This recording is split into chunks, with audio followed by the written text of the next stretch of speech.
Good morning mga busing. Medyo matagal-tagal tayo hindi nakapag-vlog gawa ng amihan pa rin doon sa amin.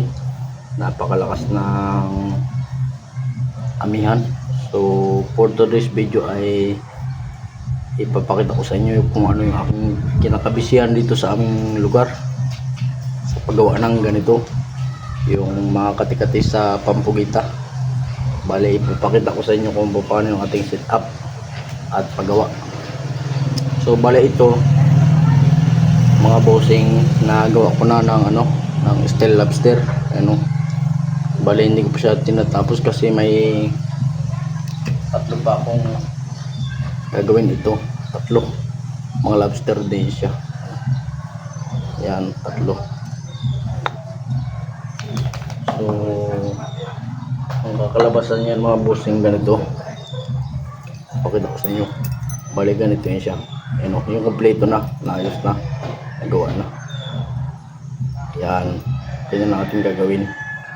So kung bago ka pa lang sa aking YouTube channel, please click subscribe and notification bell para updated ka sa mga ganitong panghuli ng ating pugita o artificial octopus jigs. So mga busing, ito na yung gagawan ko ng mga papa. So bali, ang ilalagyan nating mga paa niya, ganito kalaking nylon, yung number 300. So ipakita ko sa inyo. Ganyan, tutusok natin dito. Ayan siya, para may paa na. Ayan, isa. Bali, may nagawa na ako ditong marami. Ito, itutusok ko na lang yan siya bago mamaya papasukin natin ng apoy para pumasok. Ayan, diba? Para siya may papa na. Pakita ko lang sa inyo. Ganyan na magiging itsura niya. Yan. Bali, anim na siya. Yan ang paa niya. Yan. So ngayon ipapakita ko naman sa inyo kung paano siya kabitan ng paa.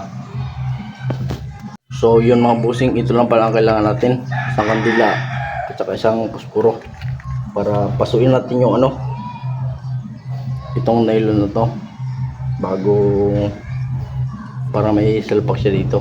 So simulan ko. Yan. Bali, ang gagawin natin, papuyan natin to.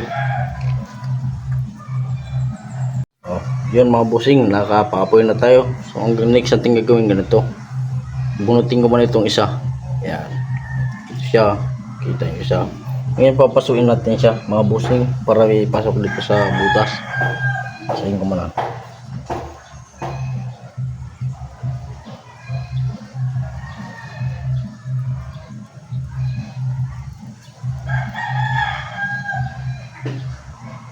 Yan, mga busing. Hindi na siya matatanggal, maigpit na yan.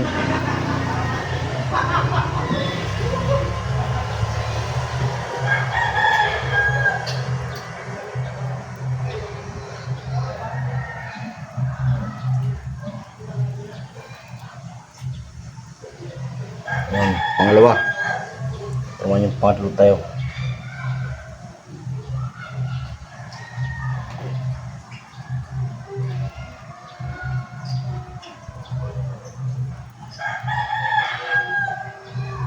Yun, bali tatlo na agad ang nakabit natin. Ito, tanggal pa itong tatlo, tanggalin natin. Bali, yan pa lang ang nakabit natin. Tatlo, matigas na yan, hindi na yan siya makuguto. So kabitan ko na bago pakita ko sa inyo pagtapos na.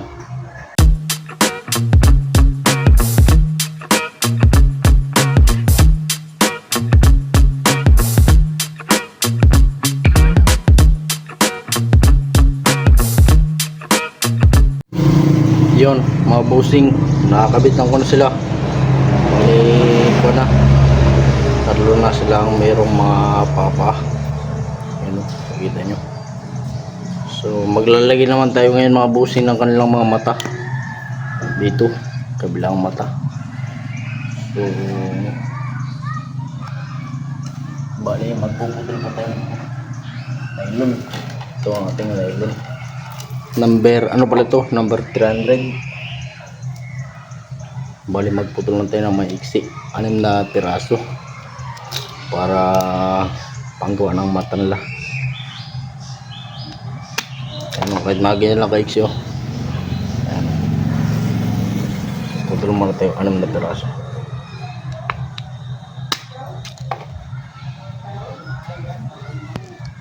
So yun mga busing, gagamit tayo ulit ng kandila at saka pasporo.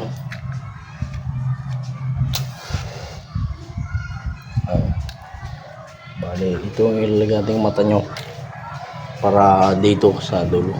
So pasukin lang natin ulit.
So, yun lang mga bossing.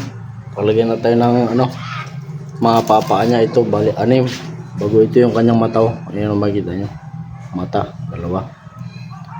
So, 3 na yun sila nalagyan ko. Yan. Yan lang ating ano, pasilip sa ating ginagawa. Bali, pag natapos niya siya mga bossing, ganito na yun ang kakalabasan nyo. Nakikita nyo. Yan, ganito. Yan ang ginawa kong mata. Mata nyo. Ano. Bali ito, nakauling na ito. Nagamit ko ito. Yan, bagong kamay-kamay niya. So, yun lang mga bossing. Salamat sa inyong panood and happy watching sa inyo. Sana may natutunan kayo kung paano gumawa ng mga papa sa ating fishing ano, lure na jigs pang puwita. So yun lang mga bossing, maraming salamat.